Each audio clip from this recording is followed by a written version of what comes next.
Allez, c'est parti pour ces matchs du dimanche avec un Lorient-Auxerre qui n'a pas été terrible, hein. Une équipe de Lorient qui pour l'instant a bien perdu au change avec les départs de Ouattara et de Mofi et les remplacements de Dieng et Fèvre. Auxerre a ouvert le score sur un coup franc assez chanceux de Raveroson puisqu'il glisse au moment de faire sa frappe, au point que Lavar a été obligé de voir s'il n'avait pas fait un double contact. Mais malgré une grosse pression en fin de match, les Merlus n'ont jamais trouvé la faille et rentrent clairement dans le rang de cette Ligue 1. Une équipe qui rentre pas dans le rang, c'est Reims, qui a gagné 3-0 contre Toulouse en faisant vraiment un bon match avec un joueur que j'adore dans cette équipe de Reims et dont on parle assez peu, c'est Mounetsi, qui est vraiment un monstre et qui pourrait jouer bien au-dessus. En tout cas, là, on en est à 17 matchs sans défaite pour Will Steele, et un grand bravo au Stade de Reims qui mériterait aussi de décoller un petit peu plus au classement.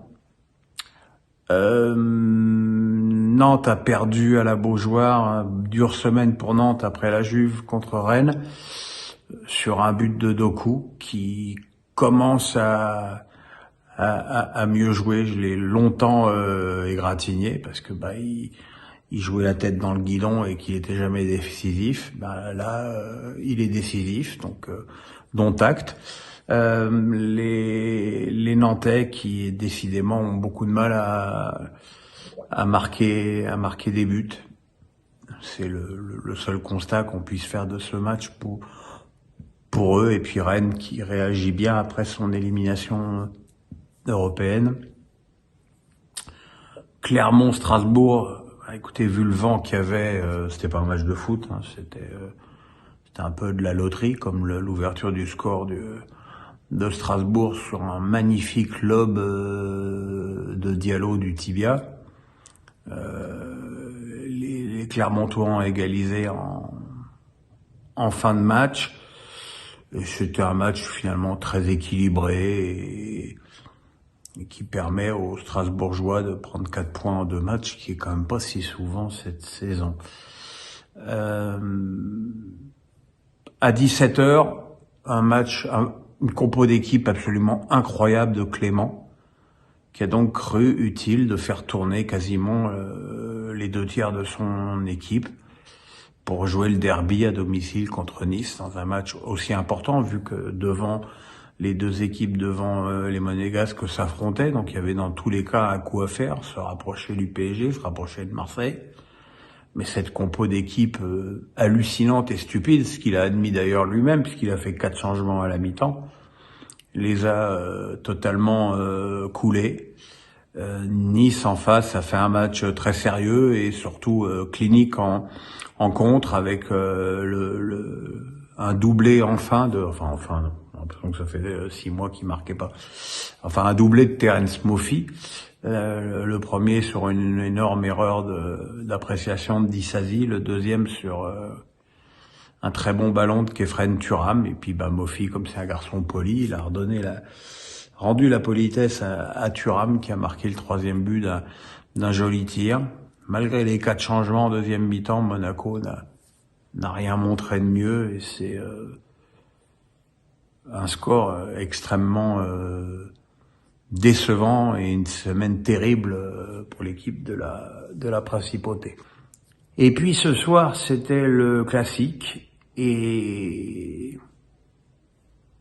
je sais pas ce qui s'est passé depuis dimanche dernier, mais on n'a pas reconnu le PSG.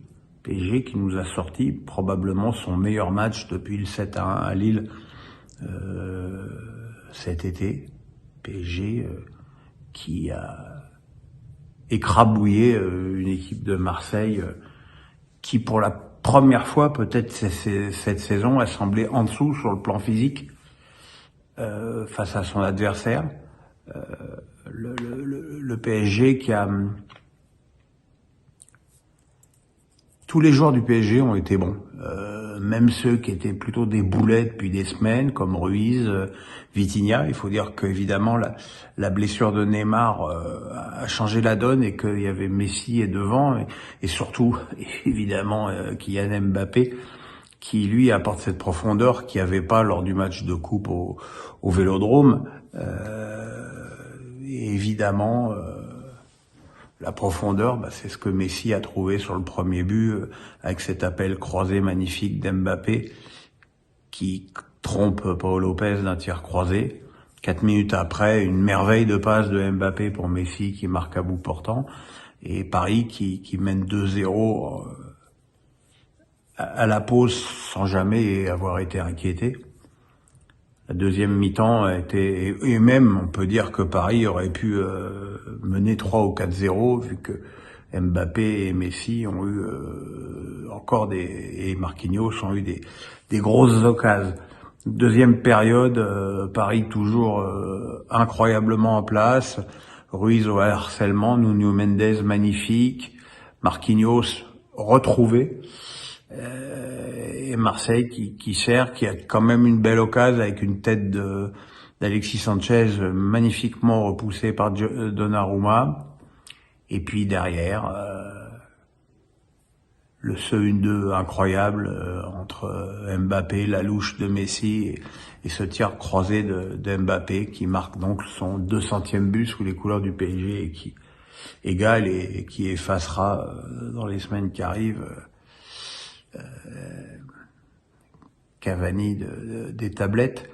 À noter que c'était aussi le 700e but en club, 700 buts en club de Messi. Voilà une victoire, une forte victoire du PSG qui, en plus de ça, et c'est peut-être même le plus important, mais une claque monstrueuse au championnat puisque ce soir Paris a 8 points d'avance sur Marseille et 10 sur Monaco. Sachant que Paris, depuis le début de l'année 2023, a quand même été à Lens, à Rennes, à Monaco et à Marseille. Donc, que le calendrier du mois de mars sera plus clément pour les Parisiens. Voilà, Paris a frappé un grand coup ce soir et voir un bon Paris, c'est marrant, mais ça change, hein.